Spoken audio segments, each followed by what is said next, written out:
Hello, good afternoon, good evening, good morning to you all over the world. My name is Adebusuyi Olutayo Olumalewa from Waohlife, my Jesus Christ story. I'm so happy to join you in this beautiful edition of Waohlife, my Jesus Christ story. Thank you so much. Just as you know, today is Tuesday, our family life series sessions with Team Elesin, and I'm so happy that the Team Elesin will be joining us in few minutes on family. I'm happy. I'm so happy. This is happening again. So are you happy? Are you happy? Are you happy? It's time. Let's find out what they have for us today as we welcome them to this beautiful edition of my Jesus Christ story.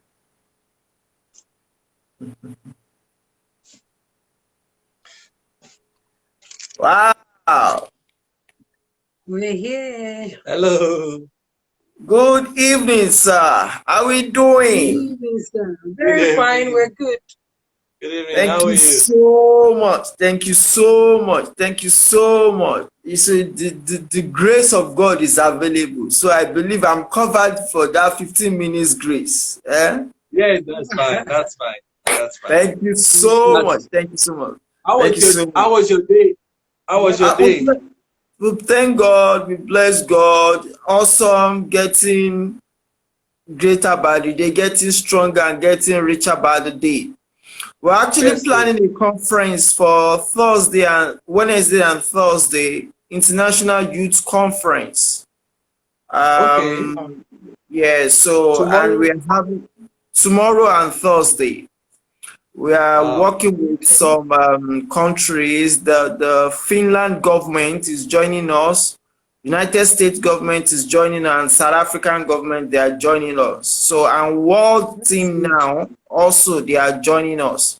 So that calls for a lot of attention to get things work so that by 2 p.m. we can always 2 p.m. West African time, we can connect with the Finnish, with the United, the Americans, and the South Africans.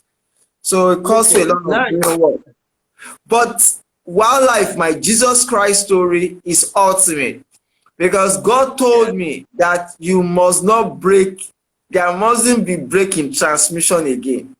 So even yesterday, when we had the little issue, I had to tell my brother, don't worry, put the candle like this. Hold the candle, we'll have it, we'll have it. The guy was just looking at me that you are mad. I said, no, hold the lighter like this, hold it, just put it on like this, we're going to have it. Why? Because the deed has to be done. And praise the Lord. And I'm so happy to have you again in this, my beautiful Waohlife, my Jesus Christ story family life series. And again, Yep. we are continuing from where we stopped last week. Network Yep. really did its best last week. Network did its best last week, and we won't mind still continuing on family and finance. So that's where we're going to pick it up again today. Over to you, sir. Okay. Okay. Thank you very much for inviting my wife and I to impact knowledge in the family space to the world. Thank you very much for that, and I really want to appreciate it. Today, I want to continue what we were talking about from last time, and we said last time that my wife used to say that there is no romance, there Without is no finance, romance. without finance. Yes. So that that, and I mean, what she just meant was that you have to understand the place of money. That's so important. The place of money, and really the place of money is really in the place of knowledge. Today I was yesterday. I belong. My wife and I belong to the John Maxwell team, and we get this 1 minute in with John Maxwell. So I mean, something you can Google with. It's really knowledgeable and insightful to our listeners. And yesterday he was talking about transition, and he said something that was very, very insightful. You know, that fear will never go away 100%. But what you do, you just suffocate it with faith. You suffocate the fear with faith.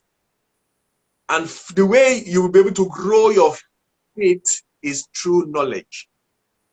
Through God's knowledge, through knowledge of anything really. You know, knowledge is out there for everybody that is listening. There is knowledge of how to manage your finances in the family space. There is knowledge. Okay? And really, the same thing. If you want to suffocate your faith, there is to grow fear. It's true evil news. It's true discouraging news. It's true it's true wrong experiences. Which, if you look at it very well, in each of those wrong experiences, you have an opportunity to grow. Okay, so it's not 100% bad. I'm saying it again, that because your journey might be a bit challenging or very bad, doesn't mean that you can't learn from it. In every journey, there is a lesson. So based on that, I want everybody to just ask themselves, where are you financially as a family? Like we have spoken before, you have to work as a team. Your finances can work more, okay, when you work as a team. So there's a place of financial management, there's a place of financial knowledge, there's a place of financial intelligence. Intelligence means knowing how to work it. Finances, some part of finances work based on principles. Okay, seed, time, and harvest will not cease. So there is seed time, there is harvest time, and then there is a time between both of it. So there is seed, there is time. In between. Yes, there is time, and then there is harvest. You know, recently I was asking myself, today, what are you going to reap January, February, March, April of next year? What are you planting today that will reap, that will give you give you harvest in February, March, April of next year? Are you planting? Are you planting? Are you planting? Very, very important. Is there investment that's growing your life right now? Okay, don't just, if you have an 8 to 5 job, are you making yourself more valuable so that you can be more relevant? Okay, if you're a business, are you thinking of stability or growth? There are things that have happened in the industry that might have shaking the market. Doesn't mean you should get anxious and walk away. Okay, if the market you're in, okay, as somebody, and you need to go back to the drawing board, very important. So what we are saying is, do it together as a family. That's what we said last time, and we talked about investment. I said that last time, that 1 Kings chapter 4 verse 7. We are people of faith. He said Solomon had 12 governors. Each of his governors providing for his household per day. Solomon was the great king. He developed a system that taught me that you have to learn a system. One of the systems we apply is the system of budgeting, which is a system that helps us not to buy on impulse. Very, very important. You will run into trouble if you buy on impulse. Another system is not just saving, but saving to invest.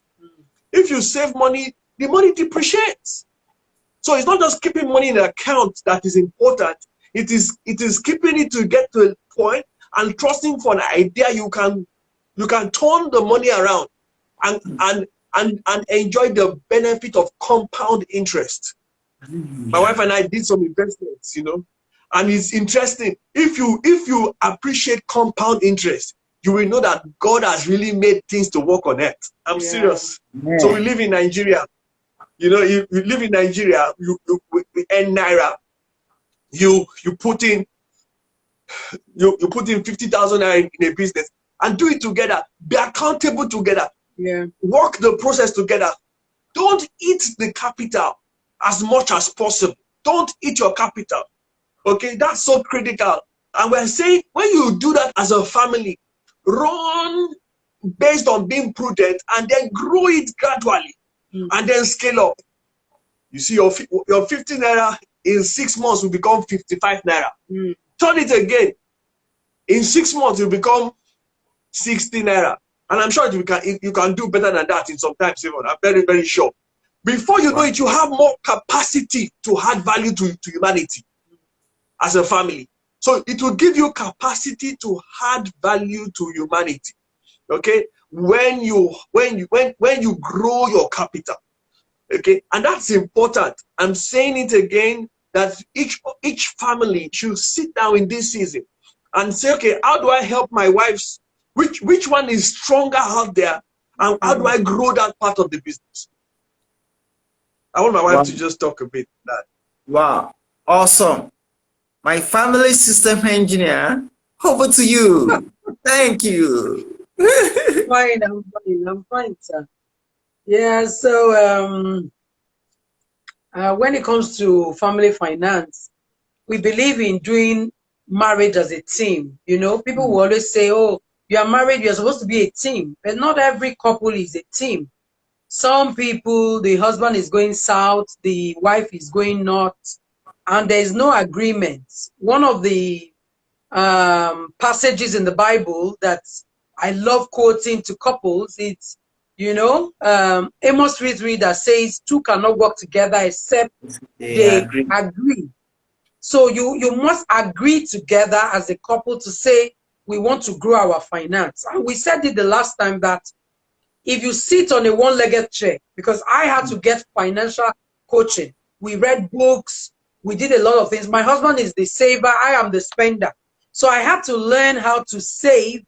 I had to learn how to budget and do so many things. So till date, I still follow some coaches where I get newsletters, where I get things, because I needed to learn all of this. My husband is more prudent when it comes to, doing the budget sheet and budgeting and everything. And then we run our family as if we're running a company. The way you're arranging yourself, I don't want to look at you to crack up, okay? So we run the family as if we're running a business.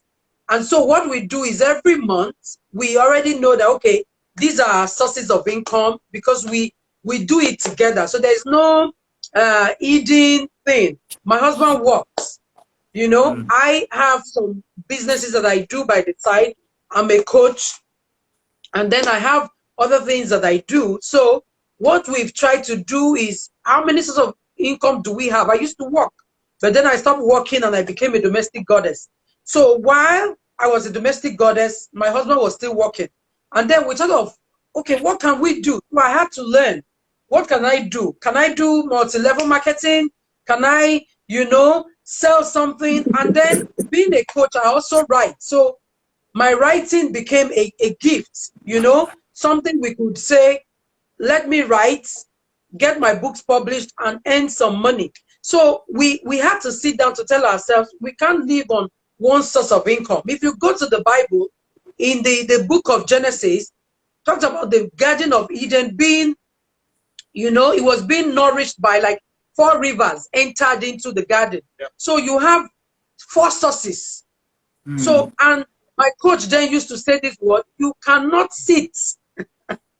You cannot sit on a one-legged chair.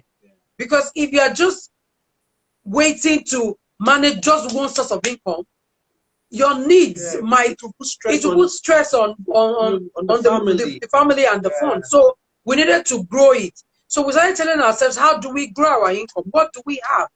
In exchange, because money is actually gotten in exchange for value. So we had to sit down, okay, you can speak.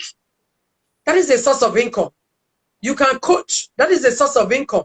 So let's say coaching, training, speaking is one source of income. Then your book, selling the book, we're also publishers of a magazine. It's another source of income, So we had to classify, then he works. So that is also a source of income coming. And then before COVID, I used to help someone manage a hall. So that's another source of income. But with COVID, since March, the hall has not been bringing in anything. So it has been what we're doing now in terms of trying to get money through coaching, through selling of the books, and then what he earns, and then also trying to invest with other people to say, okay, are there people that are doing something that you can make an investment into that will yield profit? So you need to sit down on your own, because like I tell people, our own case might be different, but you can sit down with your spouse and say, what do we have to trade in? What do we have to give? What do we need to learn?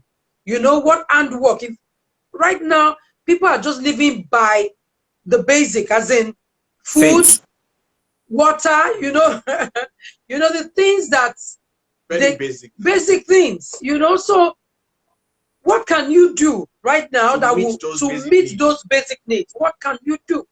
So you have to sit down and think through it and agree as a couple to say, we need to grow our source of income. Even if it's not now, let's learn. Let's learn something new. What can we do? What can you do? Everybody has a gift that they can trade. Everybody has something that they can do. You understand? So you need to ask yourself those questions and then agree. Then the money you have, how do you budget? How do you spend? You know, when you're planning your financial goals, you can plan for 5 years. There are people like me that will say, sufficient unto the day, evil thereof. It's just for today. My husband is the one that can plan and say, we're planning 5 years and go. And I'm like, we need to eat now. We need to survive now. So you can do your planning for 1 year, for 2 years, and do your planning, you know, for 1 month, 6 months, 1 week, 1 day. What do you need? If you ask some couples, what runs your house? Let's say the government comes, for example, and says, I'm going to share money to you as a Nigerian. I'm going to give you money. If you ask some people what runs your house in a month, they won't know, because they don't keep records. Wow. They don't know anything. Wow. They don't check. So you are encouraging that people should sit together and know what you spend. What you spend. Some days ago, I was checking my jotter. I have various jotters I keep near my bed, and I was looking for a book, and I went to where we keep our storage, where we keep books, and I saw jotters where I had monies to be spent, even for my estate where I was living. All the money spent, what you know did with money. So budgeting, writing down the money you spend, being able to track how you spend, what you have, being accountable, it's key. So when you sit down, you'll be able to know, this is what runs my home in a week. This is what runs my home in a month. So if somebody comes and tells you, what runs your home in a month? Maybe I want to be a blessing to you. And you're saying, let me go and calculate. You've lost the person. But when you know and you have a figure to it, you are able to say, this is how much. And this is how we run. This is what we spend our money on. And in spending your money, you have your budget. And we always tell people this, don't just budget for yourself. So whatever percentage of money you get every month, there's a percentage going towards your bills. You have recurrent bills every month. There are things you need to buy foodstuff for the house. You buy some in bulk. Because of the power issues here, people will say we can't buy in bulk. But if you have a good, you stay in a good area, or you stay where you have constant supply, we advise people buy in bulk. So that saves you money. Because when you start buying in piecemeals, in bits, you find out that at the end of the day, you spend more. So when you buy in bulk, it's reduced because you are buying more. You get it at a discount. So you buy in bulk. And then you do your basic shopping maybe once in a month. And then the other things will just be things that are perishable that you need to maybe buy weekly. But you already know those things. But have your home as if it's a company. So your husband is the CEO. You are like the executive director. The children are board members. So what are the needs? You agree and you budget for every need. You know that every 3 months there's school fees. So it's not when it's time for 3 months you are looking for school fees money. So as you are making money, you are putting money away. You know that every year in Nigeria, you can do that overseas where they tell you pay monthly. But here in Nigeria, you pay every year. Some people will take two years. So you already know these are monies that you will. That's your house rent. Yes, your house rent. You will have to pay for your rent if you are not the owner of your house. Even if you are the owner of your house, You need to do repairs because repairs will come. So you need to budget for, you know, maintenance, budget for house rent, budget for what you will eat. And then we always tell ourselves this, also budget for entertainment for both of you. Once in a month, you can go out as a couple. You can decide, okay, we're not going out. We want to cook and and make something unique out of the ordinary. And you can order for the food and eat it at home, or you just cook and do something extra special. But what are we saying? Do it together. Run your family finance together. And if you are not very prudent in spending, go and get training. I had to personally get training. And apart from me getting training from coaches that I had to pay to learn from, I also got books. We talked about Read That Poor Dad. It was a good book to understand financial management. Then you talk about every book by Kiyosaki, most times it's on finance. You go read that. And then there are other coaches. In Nigeria, there are coaches. Tosin Presfowe is one of my coach, and she's a family finance coach. We have Gonjubola Sonny. She's a coach. She's also into coaching for women and coaching for children. We've also taken our children for such training. Then I have one of my coaches from the beginning, Adiolu Akinyemi. He used to coach on financial management. I also learned from him. So if you're one person that does not understand finances, your numbers, go learn and go online. You can Google and so many people out there are into financial coaching. There's this guy in America, Dave Ramsey. He's into financial coaching. You can just check Google and you'll see such people and follow credible people, read their books and learn, and then sit with your husband and agree. How do we budget? Budget for 1 year, budget for 3 months, budget for 1 month, budget for 1 week, and keep your budget going because you will have recurrent expenses. So when you have that, then how do we grow our income? What do we have? What can we do that, you know, will help us make more money? So list out all your gifts. List out things that you do. There are people that will tell you, oh, I know how to run errands because I coach women. And so what do you do? What are the gifts you have? So, oh, I run errands for people. They will send me to go and buy this. Okay, do they give you anything? No, I just have them. I said, no. That is you dropping something that will earn you money. And you can tell people, there are women that don't like going to the markets. And they will give you to go to the market for them. And then you give them a percentage. This is what you pay me for doing this for you. I have people that I contact when I want to buy things. Some will do it for free.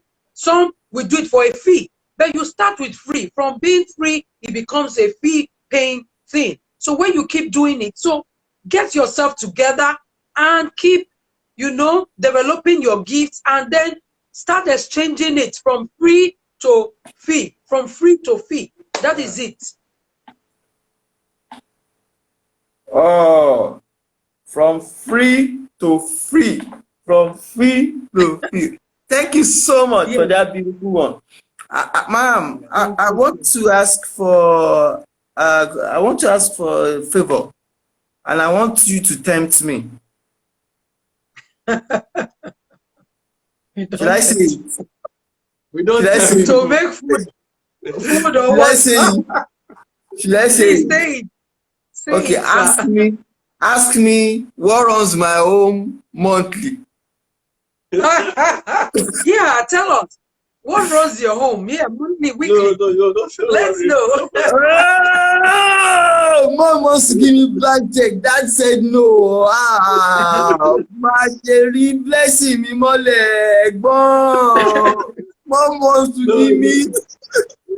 All right, Dad said no. Okay, we'll save that for. Thank you so much for that beautiful. Thank you so much for that beautiful analogy. You see, there's some things that you just shared now that's like a deliverance to some people. Most of the deliverance people go for actually is not the devil. The devil is just the thing you just shared. Why? Because the moment they hear such things down, that thing lifts. And that's why those beautiful words are not just mere words, they are divinely inspired words. that Yes. pierce through a woman's soul. Thank you so much for that beautiful analogy. So my next question to you is this. When you were learning, ma'am, I'm asking you this beautiful question, and I Okay. want Dad to actually support me. When you were learning to reduce your spending appetite or your spending technological appetite, how are you feeling there? How are you feeling? It's not always, it wasn't pleasant because, when you do your financial snap, as they would say it, called a snapshot of who you are financially. And when they do that, you will see that, oh, I'm a spender. I didn't just start calling myself a spender.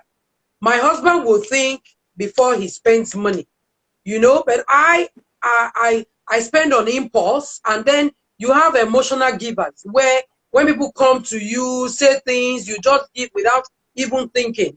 Did you budget for these people? Did you have them in your budget? So I had to learn. It wasn't convenient. It wasn't funny. Till now, I'm still work in progress, because my husband will tell you, even if you give, you budget for your giving.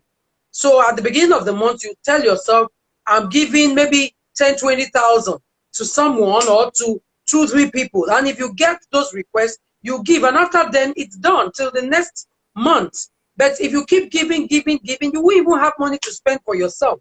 So you need to run on a budget. So it's not always pleasant when you are learning, because for some of us who will just tell us, even men, they are men.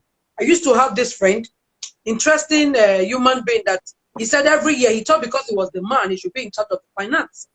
And every year, he said automatically, his language then is, his account will revert back to zero at the end of every year, because he thought he was the one managing things. But he now found out that his wife had a better understanding of money, and she could save and say, this is right. So he finally told himself, I'm not good with money, so you take over the running of the family finance. So till date, she's in charge. So he can make the money and is accountable to her, and she will tell him, this is what we need to spend, and then this is what we need to invest. And today they can boast of things, unlike when he was in charge. So for some men, it's their ego saying, I'm the head, I'm the head. You don't need to tell anybody you are the head. You are the head, we know. So how you know you are the head, use that head to think and tell yourself, I need to submit to superior argument and judgment, and sit down, and it will help you. Wow. Thank you, sir. Ma'am, thank you, ma'am. Sir, over to you. Over to you. What are the things you saw when those operating system are being disorientated towards functioning very Yeah. No, I understand. Trust me, I understand.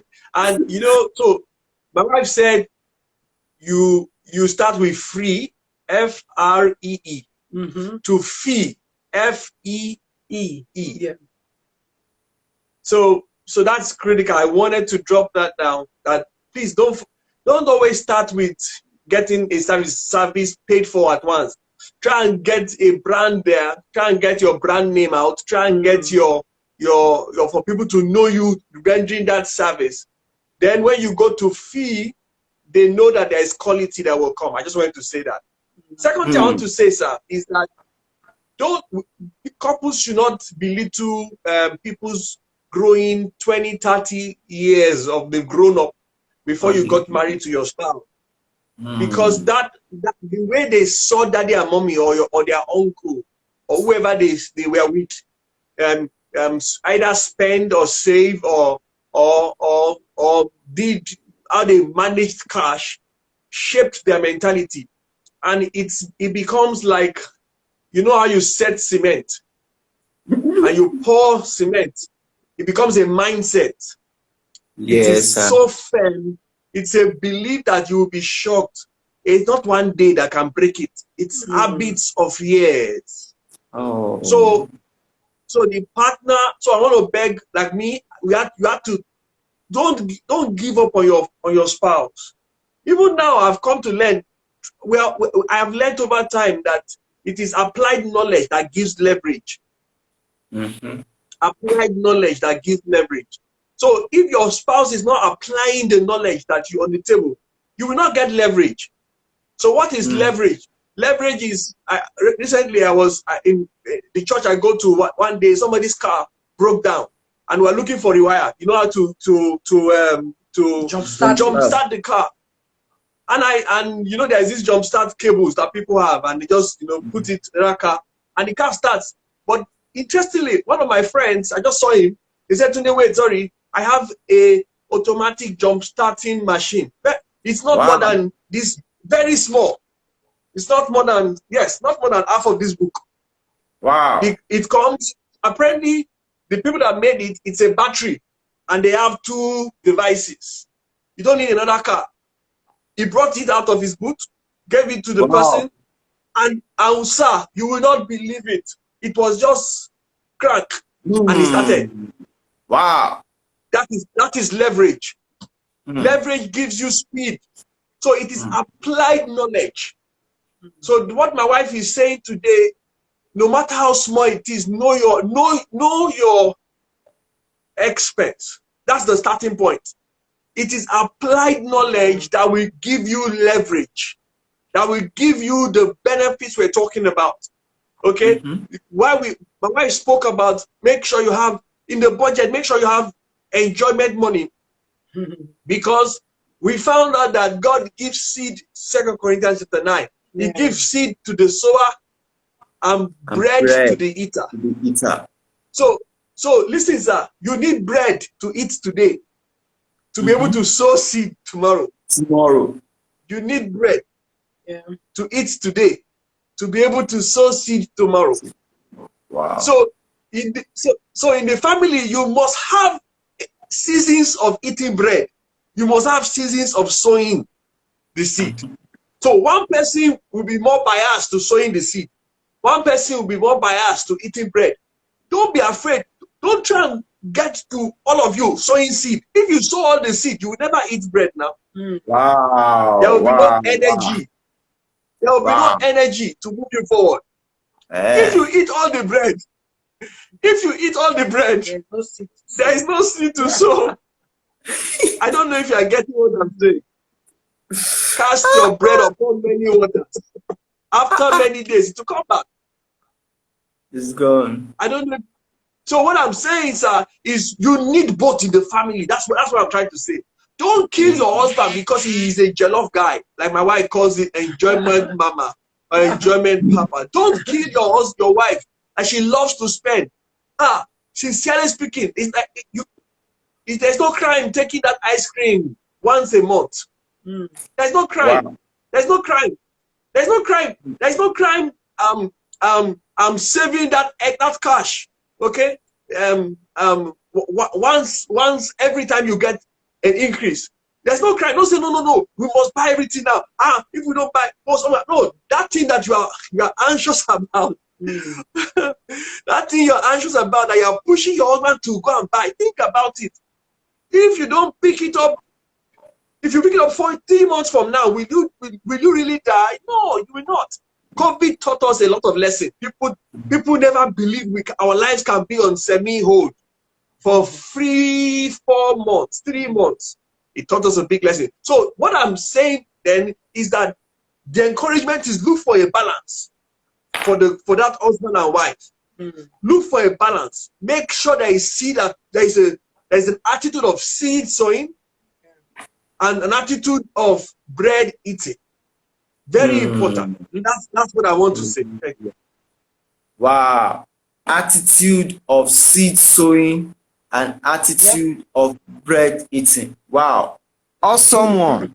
Thank you so much for that beautiful analogy. But one thing the question I have is this. How come whenever we are having your session, time flies? What is the time? It's almost It's like how many minutes now? 34, 30, going to 35. It's all just Time flies when you're having fun. Wow. Thank you so much. We're having fun, so time flies. Daddy was talking about, you were saying that you give emotionally sometimes, but then, so something just came up. Just remember a scenario around Lagos, Nigeria, when a young man approached my friend that he wants to get to Warri, and he only has 1,000 naira with him. So my friend said, how much do you need? He said 4,000 naira. And my friend had 5,000 naira with him, which is almost $60. So he said, okay, you know what to do, because he's from Warri too. So he gave him the 4,000 to add to 5,000. Yeah. So he went to the office. He didn't eat. He didn't take the lunch, all because he has given out the money. On his way back, he saw the same guy eating apple.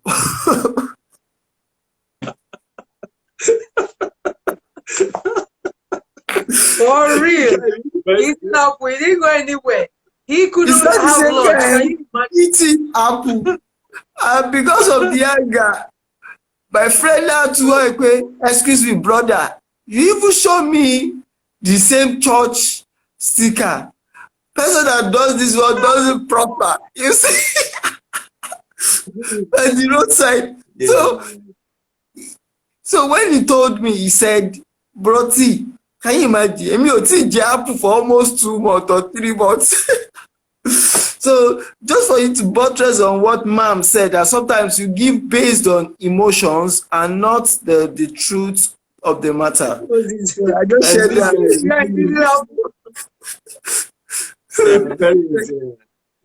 Thank you so much. Thank you so much. So over to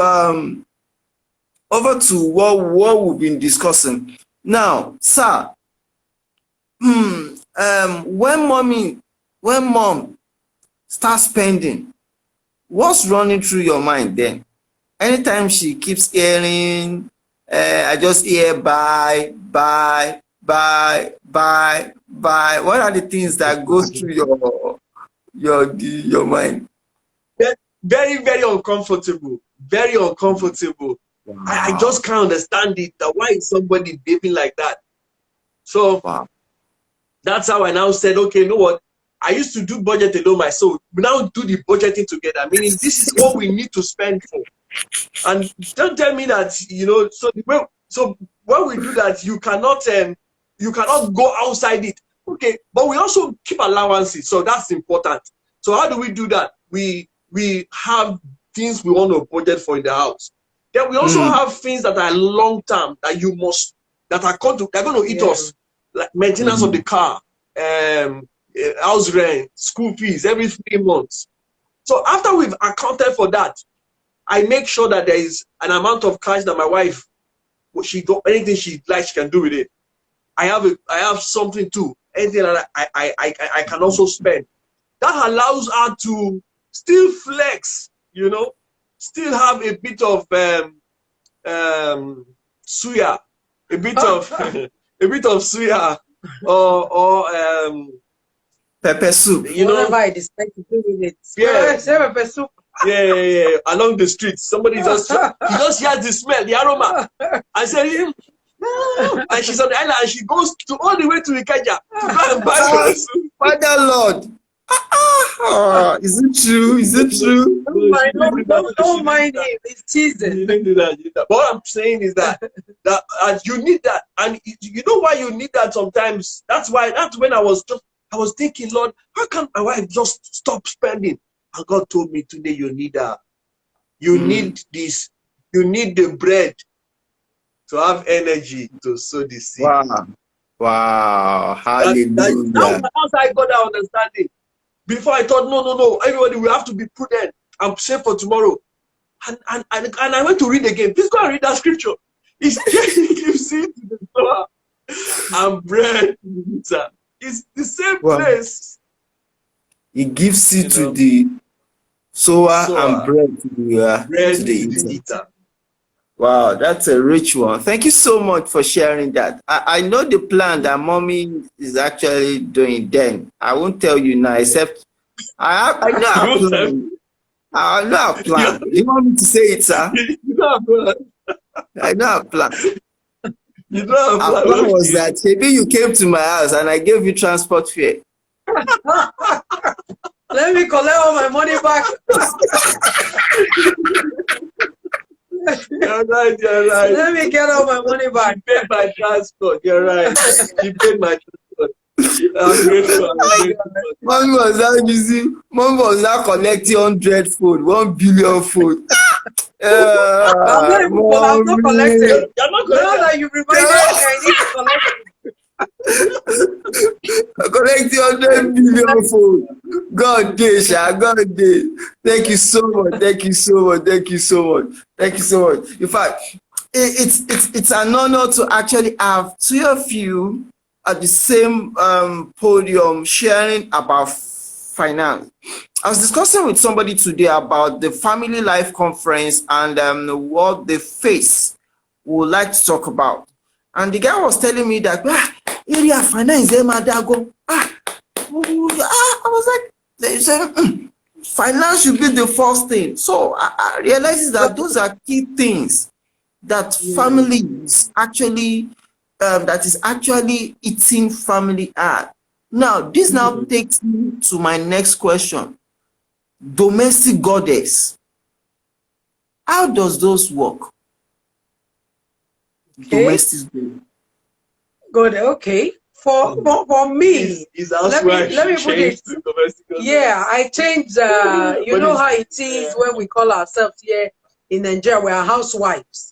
And for me, I was not just staying in the house, being married to the house. I was, at home. She was a goddess. I would stay at home mom and a goddess, making things happen for my husband, for my children, and for so many other people. And what I do today, even coaching, I coach from, that's why I told people, I said, with COVID, I've been doing what I'm doing now online long before COVID came. While people were looking for offices, I was doing online, because I'm a stay-at-home mom. So instead of calling myself a housewife, I said I'm a domestic goddess. And so whatever I'm doing, I can be coaching on the phone and still cooking and taking care of my family. And do all the things I have to do. And I'm still the primary caregiver of my family. So when women complain sometimes, I'm like, you cannot be as busy as I am, because at the end of the day, I've mastered what it takes to do what I do. So it's not just the title of a housewife. I'm a domestic goddess, and I wear that cap proudly. It's a crown. I wear it proudly because I have seen how God has used, just putting me at home to manage my family, to manage even businesses and do the things that I do and coaching just by staying at home. It wasn't palatable, I was working and somebody had to, it was a conversation we had, but it was not such a palatable conversation. Just saying, oh, stay at home, look after the children, because we didn't want a living nanny. We didn't want people to look after our children. One person had to stay. And as at the time I was working, my salary was not so much, because sometimes even recently my daughters were asking, what if it was daddy earning less than what you were earning and things, because I had to make them understand why I had to be the one to stay at home.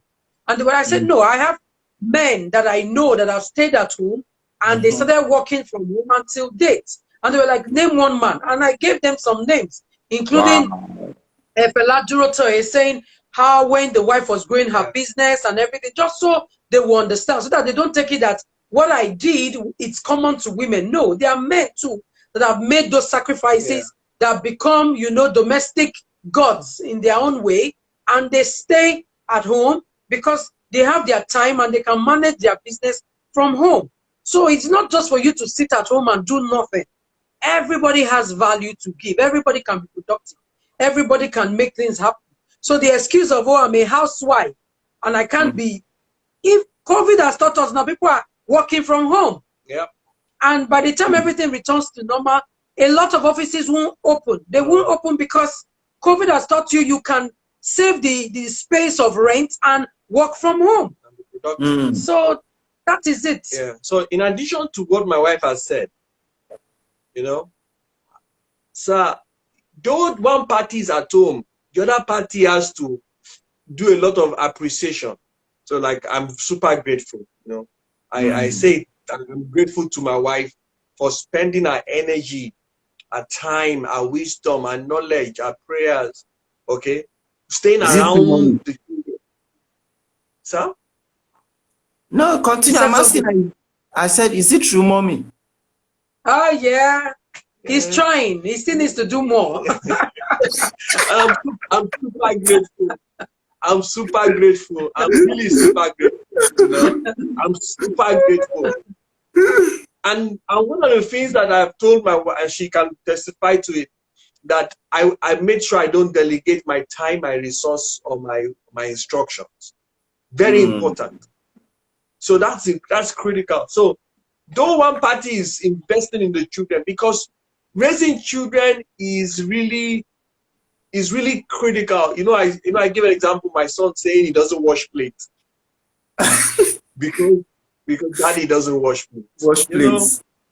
Yeah, he says that, and I can count so many things that recently we were doing exercise and I took off my shirt, and my son, the guy is 11.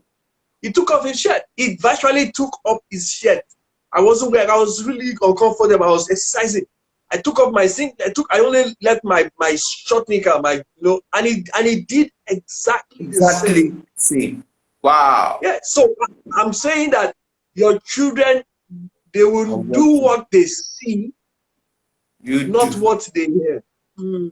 They will do what they see you do. They will do what they see you do. So for me, that's critical, and I'm so grateful to my wife. I really want to thank God for her. Thank you, ma'am. Thank you so much. The time. Yeah. Thank you so much for spending money. Spending money. We are no longer spending money, because anytime I see this, spend the money has to be. Said I spend money. Anytime I see the money. Anytime I see this, I know that spending money will be like, we have to reprint again, we have to do this, So awesome. That's a fantastic analogy. Thank you so much. I'm grateful for that, and it's going to be sir. When should I ask or shouldn't I ask? I'm asking. Go ahead. Okay, thank you so much for giving me that beautiful opportunity.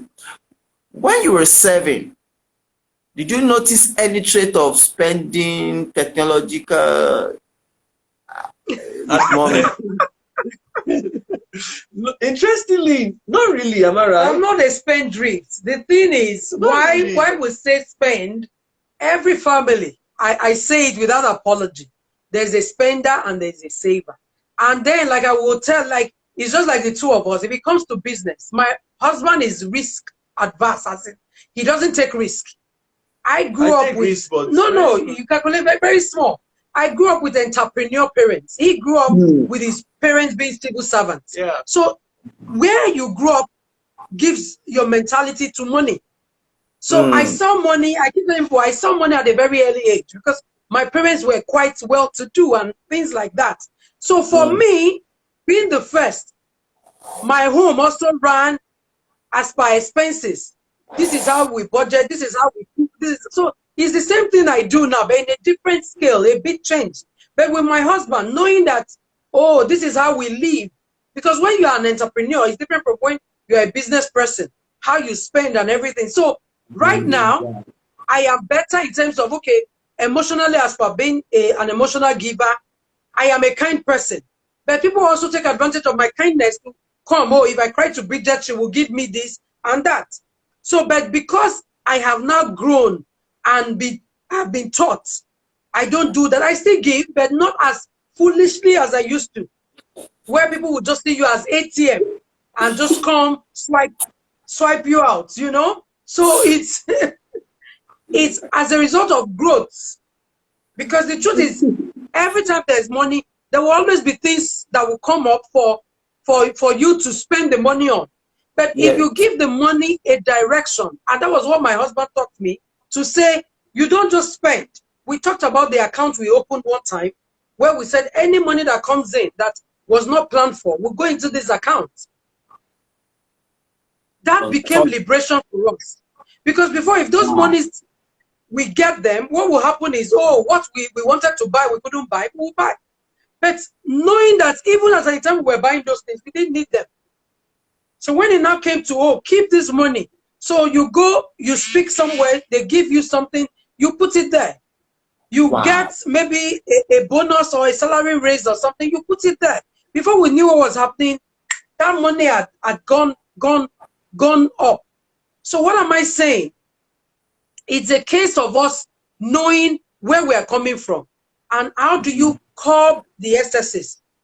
If a man tells the wife to say, I'm giving you money for food. If you give the woman money for food, you put it on the table. The money will not walk to the market by itself. Somebody has to take that money and go to the market. So when you see that way, you say she's the spender. No, she's not the spender. Because somebody will have to take that money and take it to the market. So if it's not the wife, it is the husband. Right now, he does grocery shopping in the house. And why? Because with COVID, we have to sit down to agree to say, okay, who will be going out so that we don't all go out, because we need to, reduce the risk. And when it comes to, I'm very friendly. I can shake people. I can hug people. I don't remember there's COVID. I don't remember. You understand? Because naturally, I'm more friendly. I'm the hugger. I'm a nurturer, My husband can go and just see you and bow to you and not touch you, not even come in contact and greet you from afar. Hello. And it's fine. So we have to tell ourselves, you know what? If we say you go to the market or you go do grocery shopping, at the end of the day, you will touch people. You might even carry your bag and drop it somewhere and pick up things. So we have to agree. That was a family agreement. And so he became the person. And now, when he goes, like, this thing is like this. I say, oh, good. Because now you will know the expense, how money, because when you don't know what the person is buying in the market, you won't appreciate, I gave you so thousand to buy something, and you are telling me this is all you could buy. But every day there's inflation. Every day the things are rising. So when you now start doing those things, you will understand how it is. And most times I tease him, I say, if I go to buy things, just like you said, oh, apple that you're afraid, I know it is. If I go a few, I can just buy maybe like 12 to say, okay, we'll eat this for the next 3 days. If it's my husband, he will buy for 1 week or even 2 weeks. I will, because since I was giving an amount, I will be careful. But now he's the one spending. He will spend more than to say, okay, they must be comfortable. You understand? So, awesome. And eventually there's more at home. Eventually, that's the ripple effect of that. Thank you so much. Thank you so much. There's more at home. There's more at home, yeah. Oh my God. Thank you so much. Thank you so much, Big Mommy. You see, the strategy is still there. The strategy is still there. Hallelujah. Okay, don't worry, don't worry.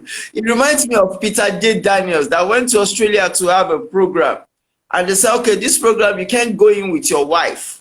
And they said, okay, this program is just 6 hours. Okay. They now say, okay, what would I be doing for 6 hours? So Peter J. Daniels told the wife, there's a shopping mall over there. Just go and window shop and do. So Peter J. Daniels' wife said, so what would I do? Won't I eat? And I gave him the ATM, gave her the ATM card. So Peter J. Daniel was in the conference. He started hearing a lot. Wrong. Oh my God. So, and he was one of the speakers. So everybody suddenly realized that the speaker is renting. So he had to call for one of the ushers, go to this place, go and look for my wife. So when they got the wife, and the wife said, you are the one that told us that in the midst of fear, we should shame the fear. He said, when I got to that point, those things were doing bye.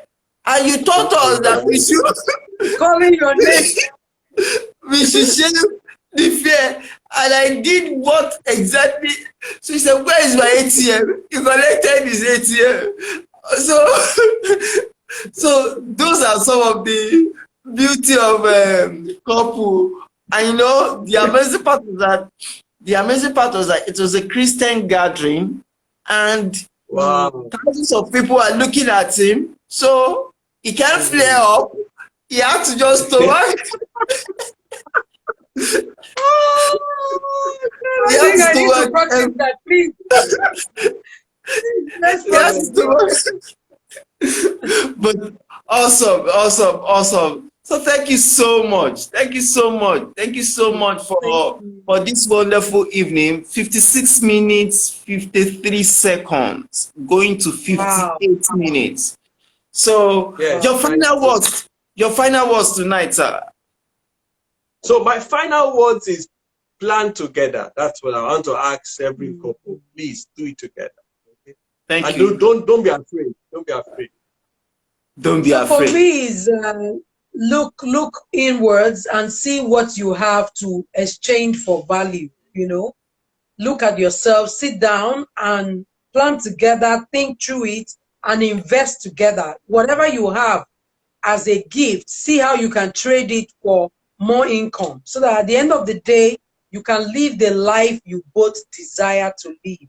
But do it together. Teamwork all the way. Thank you so much. I thought we are done with family and finance, but I never knew we are not done, because I just heard something today. Looking forward, free to fee. We need to go broad on those. Free to free, looking forward, then looking inward. So I believe by the grace of God, by the time we're done with those three, we should be done with family and finance. Thank you so much, sir, for your time. Thank you so much, ma'am, for your time. I'm grateful for this beautiful opportunity. All the best in your program. All the best tomorrow in your program. All the best in your program. God go with you. God keep you. Amen, sir. Thank you so much, man. I appreciate it. All right, man. Have a good night. Good night. Praise the Lord.